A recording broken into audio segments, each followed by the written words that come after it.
Boa tarde, galera do Processo Penal. As duas turmas, as turmas que estão assistindo aula às terças à noite e às sextas-feiras, né? Então, estamos aqui gravando nossa primeira aula. Vamos fazer uma breve revisão aqui. Deixa eu ajustar aqui para a gente melhorar aqui o enquadramento. Vamos fazer uma breve revisão daquilo que nós já trabalhamos em sala. E aí a gente segue com matéria nova, ok? Então vamos lá. Nós falamos aí inicialmente das questões ligadas à liberdade, à prisão, fizemos algumas abordagens acerca da prisão cautelar e das prisões cautelares, né, na verdade, da prisão pena. Então é importante você dar uma olhadinha no caderno sobre as diferenças entre as prisões, né, prisão cautelar ou as prisões cautelares e a prisão pena, tá? Então, prisão cautelar, mais ou menos isso que a gente está vivendo agora, né? Então, nós estamos tolhendo o direito de ir e vir, né? No nosso caso agora, por uma questão de calamidade pública, por questão de uma pandemia. De qualquer forma, essa é uma precaução, isso é uma cautela, né? Para que o vírus não se prolifere com tanta velocidade, né? Então, de certa forma, nós estamos aqui, né, atendendo a uma medida cautelar, tá? Então, só que no caso da prisão cautelar, nós temos o recolhimento da pessoa ao cárcere, né, por causa de necessidades processuais, tá certo? Então, esse é um primeiro detalhe importante.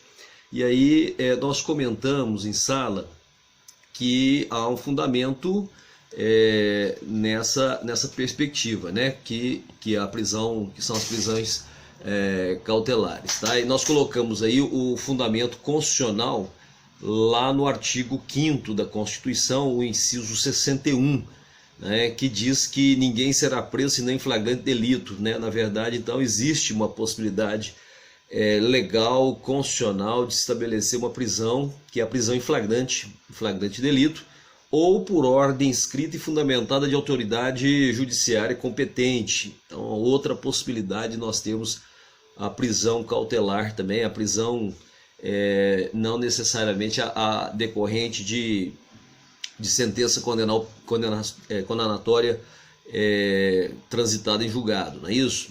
E aí o artigo ainda, né, no inciso 61, ainda fala que, salvo nos casos de transgressão militar ou crime propriamente militar definidos em lei, tá certo?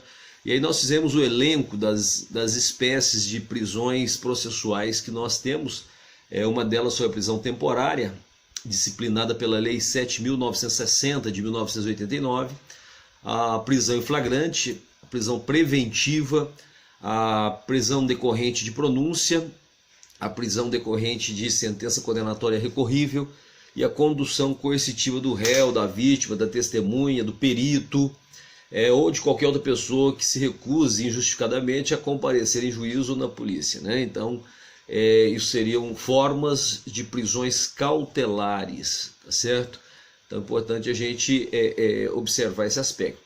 O artigo 5º ainda, no 65, salvo o melhor juízo, ele trata de um controle da legalidade da prisão, né?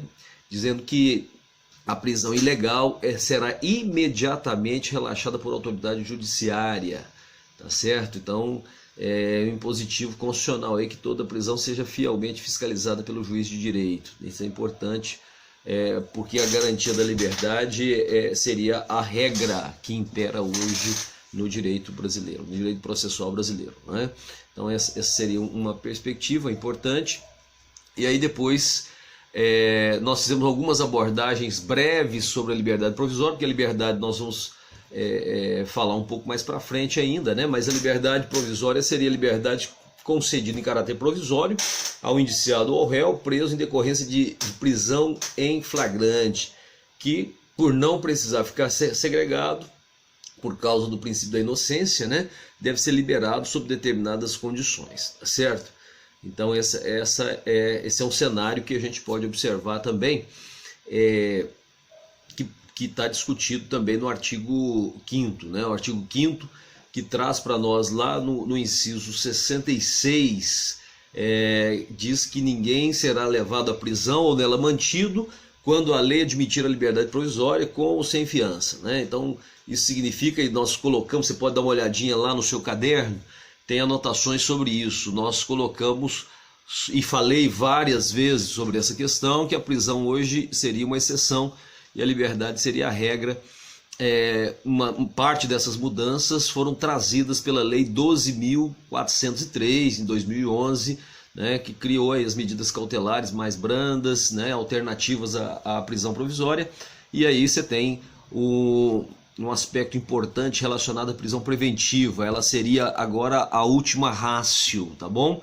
Então esse seria um aspecto importante. Depois nós vamos discutir um pouco sobre a questão da liberdade, né?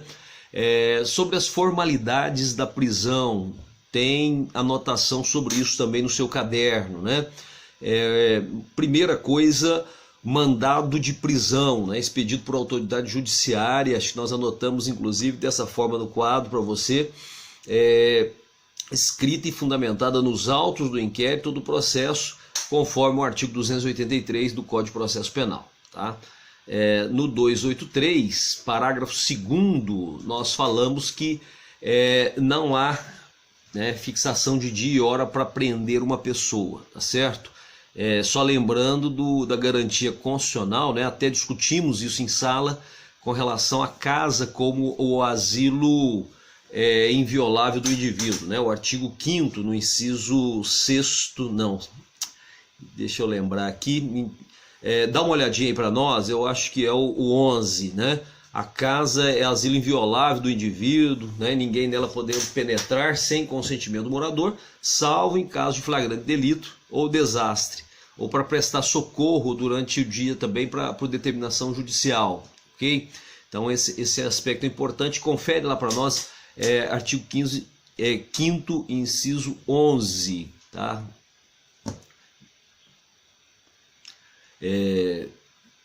Eu acho que é esse aí mesmo, viu? Dá uma olhadinha, tá?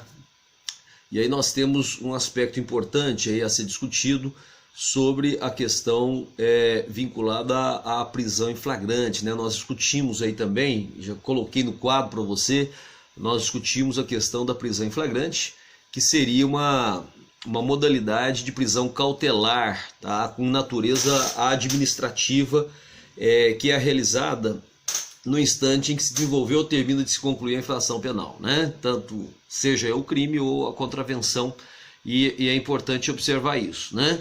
E lá no 61 nós temos essa autorização, lá no artigo 5º, inciso 61, tá? Importante discutir também que você tem, e aí dá uma olhada nisso também na doutrina, tá? Que a prisão em flagrante ela pode ser constatada a ocorrência do delito de maneira manifesta ou evidente, não sendo necessária análise por juiz de direito no primeiro momento, e aí nós temos os dispositivos legais para isso, né? Permite que o cidadão detenha o criminoso no momento em que está delinquindo ou que acaba de fazê-lo por tratar-se de defesa da coletividade. Isso é um princípio, inclusive, né? A defesa da coletividade, e nós temos aí a possibilidade de qualquer do povo ele poderá efetuar a prisão em flagrante, né? Então isso é importante, por quê? Porque é uma garantia de estabelecimento, né, ou de assegurar-se a questão vinculada às provas, né, sobretudo do que tange a autoria e a materialidade do crime, né? Lógico que há a necessidade de uma avaliação por parte do juiz, tá? Seja ela irregular ou ilegal, o juiz deverá imediatamente relaxar essa prisão, conforme a gente pode observar lá no inciso 65 do artigo 5º da Constituição, tá? A prisão em flagrante ela tem a natureza jurídica de medida cautelar, né, provisória, para estabelecer-se a garantia que nós comentamos agora, né, da autoria e da materialidade do crime. E um detalhe importante que nós discutimos em sala, né, eu lembro que nós ficamos um tempo nessa discussão sobre a questão da aparência de tipicidade, quer dizer, quem efetua a prisão em flagrante, ela está diante de uma aparência de um crime, né? Não necessariamente será um crime, Basta lembrar daquele exemplo que eu dei do furto da bicicleta, né? Acho que todo mundo vai lembrar desse exemplo, que eu falei dele algumas vezes, né? Então, outra coisa que nós discutimos nesse momento também foi a valoração, né, sobre a questão da ilicitude e da culpabilidade, né? Então, não se exige valoração, julgamento de valor sobre a ilicitude e a culpabilidade, tá certo? Então, o auto de prisão em flagrante apenas com caráter administrativo, né, formalizando-se, portanto, né, a detenção, mas não para por aí. Nós temos aqueles caminhos que nós colocamos para você sobre a prisão em flagrante, né, que o primeiro seria exatamente essa, né, essa prisão, tá, a detenção do indivíduo, mas preciso conduzi-lo à delegacia, né, há necessidade de uma documentação e posteriormente o encarceramento, tá certo? Então esse é um aspecto que deve ser considerado, nós colocamos isso lá para você no quadro, inclusive, tá certo? E aí nós temos alguns tipos de flagrantes, deixa a gente observar que nós temos ali no 301, né, o flagrante facultativo e obrigatório, até fizemos essa discussão de forma quase que exaustiva, né? E aí nós temos a primeira discussão em torno do artigo 301, né? Dizendo que qualquer do povo, né? E isso inclui a vítima, a depender do tipo de crime, é claro, que esteja sendo cometido, pode prender aquele que for encontrado em flagrante delito, né? Então, flagrante, lá na primeira parte do artigo 301, nós temos essa discussão, tá? Na segunda parte, né, tá falando que nós temos aí a obrigatoriedade, né, ou seja, o flagrante obrigatório, que aí os agentes de segurança, né, as autoridades policiais, seus agentes, têm aí a obrigação de efetuar a prisão em flagrante. Isso é o estrito cumprimento do seu dever legal, tá certo?